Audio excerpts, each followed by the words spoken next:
Ok, donc là j'ai les blancs et puis j'avais jamais regardé l'échiquier de l'autre côté quand j'analyse une partie que j'ai faite contre mon adversaire. Donc vas-y, c'est parti. Donc ça me fait chier de jouer les blancs, mais bon, c'est comme ça. Allez, je joue une ouverture classique et il me répond à la Benoît. Allez, c'est parti. Je vous laisse regarder. Donc je prends et dame prend. C'est cool. J'ai déjà vu un petit peu des petites variantes. Je sais qu'on répond assez facilement avec le cavalier. Bon, allez, vas-y, c'est parti. Et là, il y a la petite erreur qui va bien. Bon, ben, voilà, hein, ça y est, pas besoin de parler. Allez, hop là, on continue. Avance, cousin. Donc là, voilà, je propose directement l'échange de dames. Dame prend. Alors, je sais pas, là, dites-moi dans les commentaires, peut-être que j'ai loupé cavalier prend et développé un peu mieux. Bon, en tout cas, bon, j'ai choisi fou prend.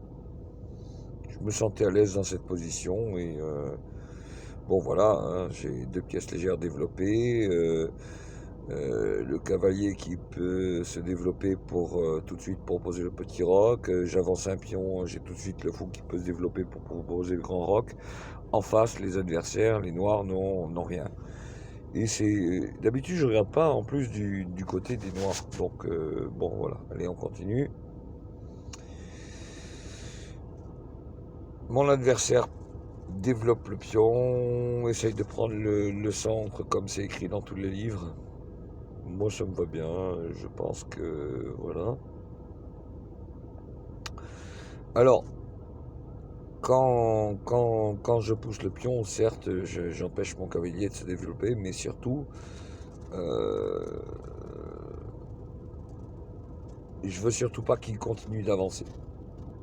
Tout de suite, je pose un contrôle sur le cavalier, et puis ça me dérange pas parce qu'il ne pourra pas aller si loin que ça. Il a un retard de développement, il n'y a plus les rênes, il n'y a plus de contrôle central, et il prend beaucoup d'espace avec si peu d'arguments, je trouve. Bon, donc voilà. Il répond avec cette petite menace sur mon cavalier, pensant clouer mon cavalier, mais ça va pas me gêner puisqu'il n'y a plus de reine. Donc je lui pose tout de suite la question. Ce à quoi il répond qu'il échange et qu'il me donne la paire de fous contre un cavalier. Je reprends du pion et j'essaye de suivre les conseils voilà, des copains. Hein. Donc c'est essayer de prendre le contrôle du centre. Il n'y a plus les reines. Donc maintenant il faut que les pions reviennent toujours vers le centre. Ça gêne plus, puisque en plus il y a encore le fou de case noire encore en moins, donc les pions sur case noire ne sont pas délogeables autrement que par les cavaliers, ou autrement que par un pion. Il développe son fou, mais on voit qu'il y a toujours un retard de développement, hein. Rien n'a été touché dans son camp, si ce n'est son fou et son pion.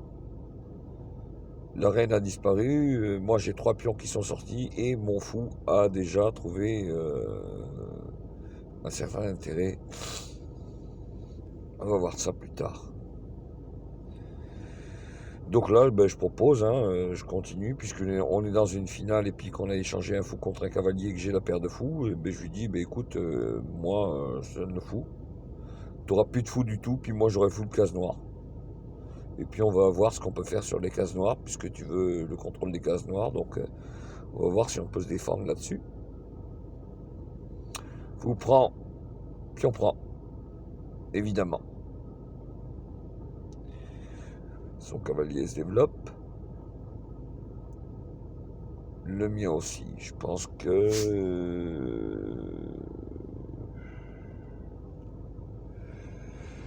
si, je sais pourquoi, hein, je sais pourquoi j'avais fait ce coup-là, mais je sais pas.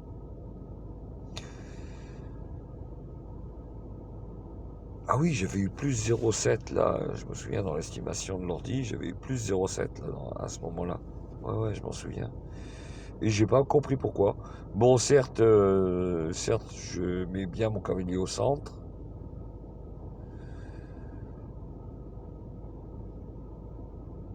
puis surtout, j'empêche son cavalier de se développer avec le contrôle de son pion. Donc oui, évidemment.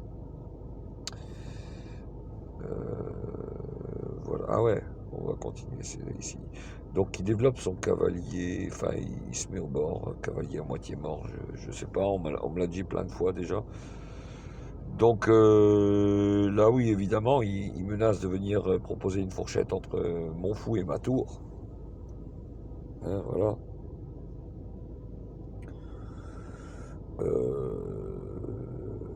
Ben on va voir hein, ce que je réponds. J'enlève ma tour, tout simplement. Puis on verra bien. Alors, c'est parti. Allez, je me souviens plus de toute la partie. Donc là, je fais petit roc.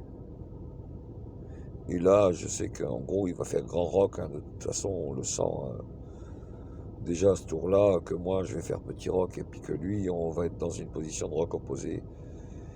Et là où je suis assez content, c'est que j'ai développé, je me suis bien développé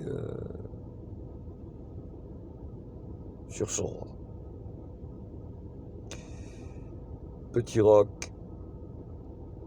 Et là, il m'annonce qu'il ne fera pas grand roc, forcément. Et il attaque mon pion. Mais je réponds. J'attaque le sien. Et en cas de découverte,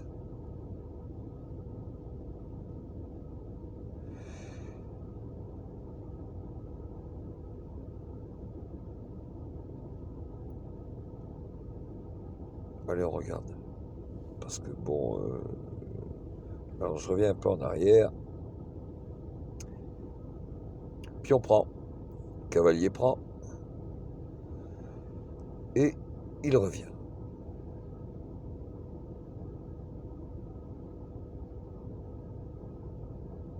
On peut comprendre, hein. Il s'échappe.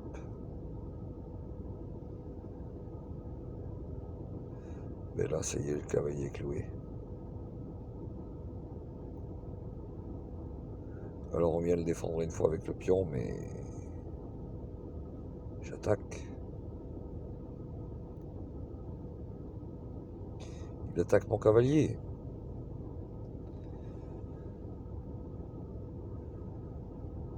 Je protège au minimum ma tour. Et regardons ce qui se passe, puisque son cavalier est cloué. Il ne peut pas manger ma tour. Et donc, pion prend. Mais c'est une erreur. Parce que pion prend. Ben oui, ça commence à sentir mauvais, hein. Allez, pion prend. Pion prend. Pion prend. Pion menace tour. Échec au roi.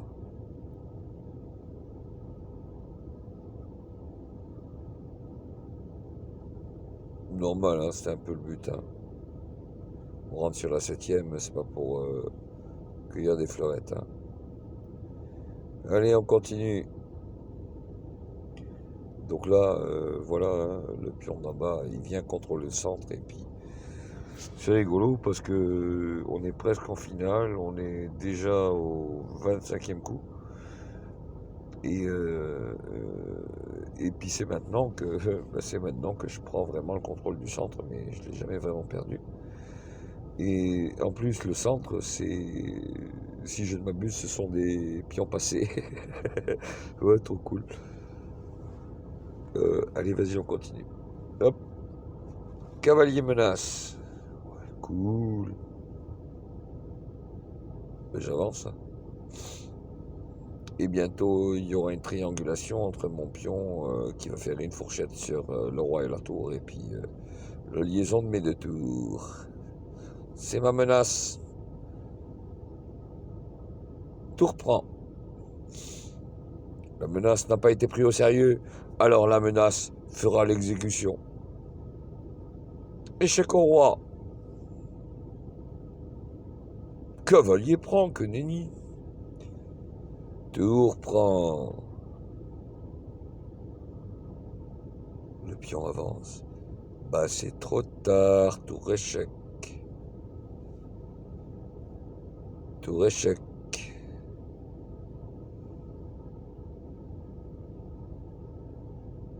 Oui, et là déjà, euh, quand j'arrive ici, je me dis, voilà, quand je fais ici, s'il redescend, il me met une perpète dans la gueule,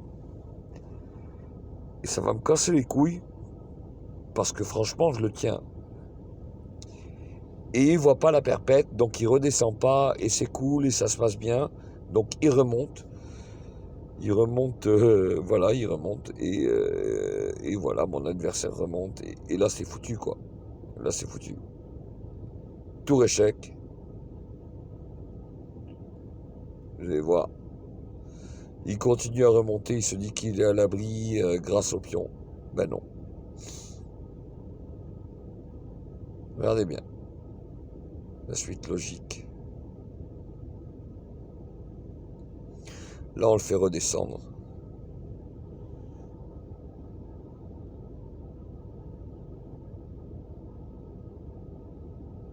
Et c'est fini. C'est fini.